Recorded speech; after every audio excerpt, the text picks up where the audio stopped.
"The restaurant is ours now," my brother Vincent announced at the family meeting, his voice carrying the particular confidence of a man who'd spent his life being told he deserved everything. "Dad always said business isn't for women. The split is 50-50 between me and Tony.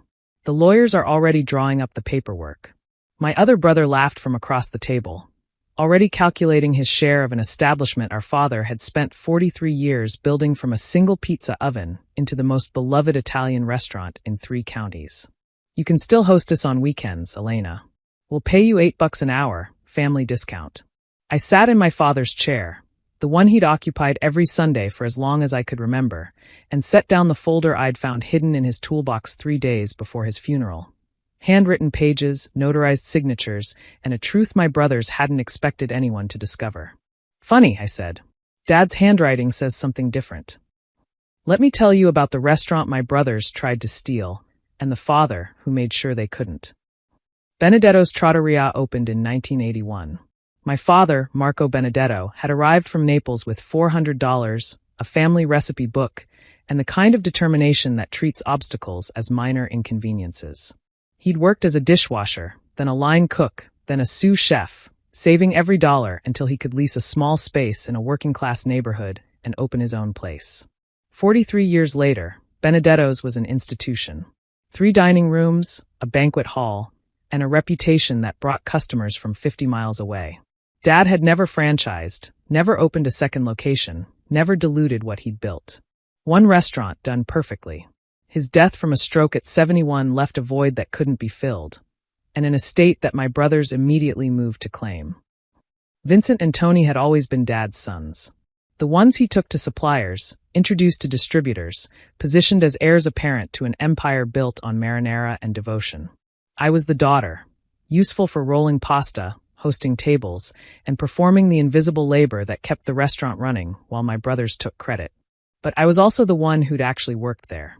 While Vincent managed the business side from a desk where he mostly played online poker, and Tony handled customer relations, by drinking with regulars and running up tabs he never paid, I'd been in the kitchen, learning from Dad, mastering recipes he'd never written down because he kept them in his hands, his instincts, his 50 years of knowing exactly how olive oil should sound when it hit a properly heated pan. Dad had noticed who was actually working. He'd never said anything, but he'd noticed. The will my brothers referenced was filed with a local attorney. A simple document, drafted 5 years earlier, dividing the restaurant equally between Vincent and Anthony Benedetto. Standard boilerplate, witnessed and notarized, exactly what 2 sons expecting inheritance would want to see. What they didn't know was that Dad had written a second will. I found it in his toolbox 3 days before the funeral. Dad had been a craftsman in everything, not just cooking, but building, fixing, creating. His toolbox was sacred, the one possession he'd brought from Italy, the only thing he'd have grabbed in a fire after his family. I was looking for his grandfather's pocket knife, something to bury with him, when I found the envelope taped to the bottom of the top tray.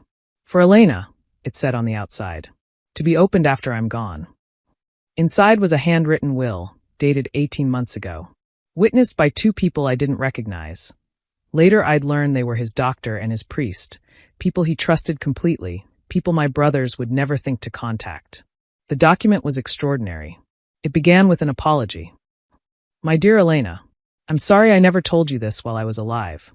I'm a coward, and I didn't want to deal with your brother's anger while I was still here to receive it. The restaurant should have been yours from the beginning. You're the only one who ever cared about the food, the traditions, the things that make Benedetto's what it is." Vincent sees $signs. Tony sees a place to drink for free. You see what I see? A kitchen that feeds people's souls. The will my brothers know about is real, but it's also old. This will supersedes it.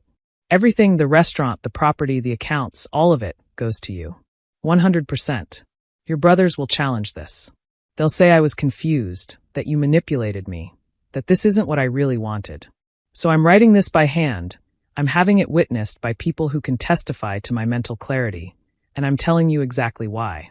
You earned it. They didn't. Run my restaurant the way it deserves to be run. And if your brothers give you trouble, remind them that their father wasn't the fool they took him for. All my love. Papa. The family meeting was Vincent's idea. A formal gathering to discuss estate matters. by which he meant the division of property he assumed was already decided.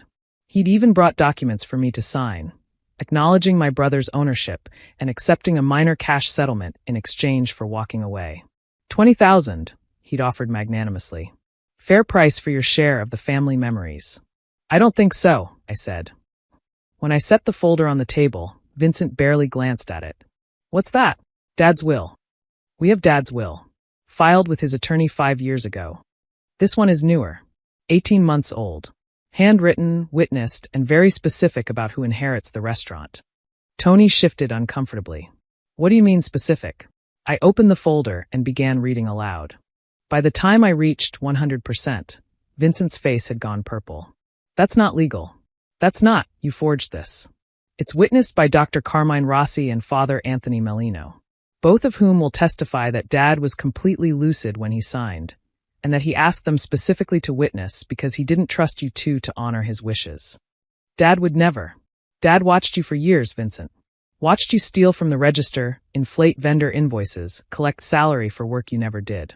Watched Tony drink away profits and harass waitstaff, and treat the restaurant like his personal playground. I kept my voice steady.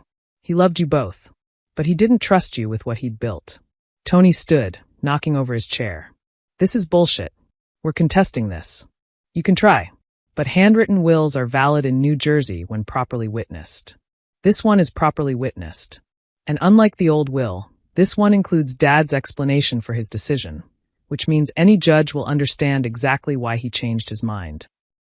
The legal battle lasted 4 months. Vincent and Tony hired attorneys who challenged the will's validity on every possible ground: undue influence, diminished capacity, improper witnessing, forgery. None of it stuck. Dr. Rossi testified that he'd examined my father monthly and found him sharp and determined until the end. Father Melino testified that Marco had discussed his decision extensively during confession, asking for guidance about protecting his legacy from sons he described as takers, not builders. The handwriting analysis confirmed the will was authentic. The paper was dated correctly. The witnesses were unimpeachable. 3 months after filing, the probate court validated my father's final will. Benedetto's Trattoria, all of it belonged to me. The transfer was immediate. I walked into my father's restaurant, on a Monday morning and called a staff meeting. Some of you have worked here for 20 years, I said. Some of you started last month. All of you knew my father, and all of you know what this place meant to him. 47 employees waited. I'm not changing what matters. The recipes stay. The traditions stay. The commitment to quality stays. I paused. What changes is that we're going to treat everyone fairly, staff, customers, and yes, family members who forgot that respect has to be earned. Vincent and Tony had been invited to the meeting. Neither came. My brother's response was predictable. Vincent stopped speaking to me entirely. Tony showed up drunk 3 weeks after the transfer, demanding to be let into the office he'd never actually used. This is my family's restaurant, he slurred. You're just the hostess. I'm the owner, the legal owner, and you're not welcome here when you've been drinking. Dad never would have. Dad Rhoda will specifically cutting you out. That's what Dad would have done. Did do. I nodded to the security guard I'd hired. Please escort my brother to his car. Make sure he doesn't drive. The restaurant thrived under my management. I implemented changes Dad had discussed but never executed. Modernized ordering systems, improved staff benefits, expanded the menu to include dishes he'd taught me but never offered publicly. Revenue increased 23% in the first year. Staff turnover dropped to almost nothing. It turns out treating employees fairly makes them want to stay. And the kitchen, the heart of everything, became what I'd always known it could be.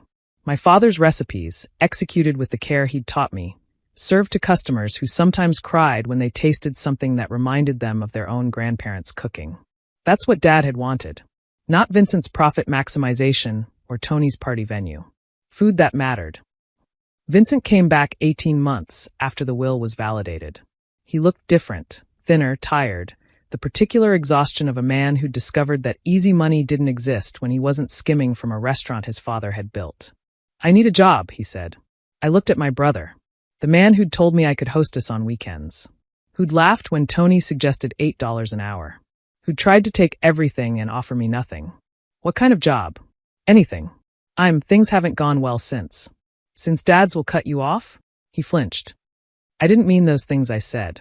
You know how it is in the moment. I know exactly how it was. You were taking what you thought was yours, and you couldn't imagine that a woman might deserve anything more. I considered for a long moment. I'll give you a job. Dishwasher. Minimum wage. The same position Dad started in when he came to this country. Dishwasher? I ran the business side. You embezzled from the business side. I have the receipts. I held his gaze. Dishwasher. It's honest work. It's how Dad learned to respect what a restaurant actually is. Maybe it'll teach you the same thing. Vincent took the job. He lasted 4 months before quitting. The work was too hard, the pay too low, the humiliation of scrubbing pots in the restaurant he'd assumed would be his too much to bear. Tony never came back at all. Last I heard, he'd moved to Florida, was working at some beachside bar, and had stopped telling people his family owned a famous restaurant. The folder still sits in my office. Dad's handwritten will, preserved in a frame, hanging where I can see it every day. His words remind me why I'm here. You're the only one who ever cared about the food, the traditions, the things that make Benedetto's what it is. He was right. I cared when no one noticed. I learned when no one was teaching. I built skills my brothers never bothered to develop because they assumed inheritance required nothing more than blood. Dad's handwriting says something different. The look on Vincent's face when I said those words is something I'll never forget. The absolute certainty that he was entitled to something, colliding with the reality that he'd never earned it. My father worked for 43 years to build something worth inheriting. His sons tried to claim it without contributing anything. His daughter actually carried his legacy forward. He knew exactly who deserved what he'd built. He wrote it down. He made sure I'd find it. And now Benedetto's is mine, not because I'm his child, but because I'm his student. The one who learned. The one who cared. That's the inheritance that actually matters.